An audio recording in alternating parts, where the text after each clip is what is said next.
ضمن برگزار نمودن چهاربینی اپراتیوی جستجویی از جانب کارمندان میلیشیا مرد 34 ساله ساکن شهر دوشنبه با گمان صادر نمودن کردار قلابی دستگیر کرده شد.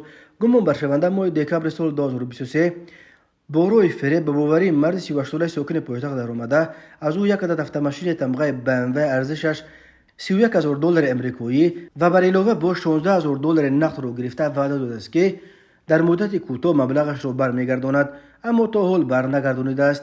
در نتیجه گمان برشونده به جبر دیده به مبلغ $47,500 امریکایی ضرر کلان پولی رسانیده است.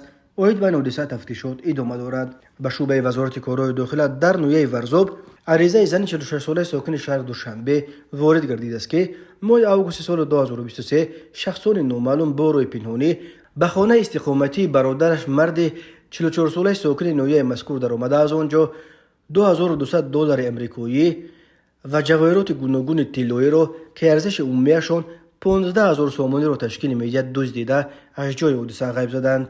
هنگام گذراندن چهاربینی‌های اپراتیوی جستجویی از جانب کارمندان میلیشیا معین کرده شد که جنایت مذکور را زن 36 ساله ساکن امین نویه صادر نموده است. از روی حادثه مذکور تفتیشات ادامه دارد.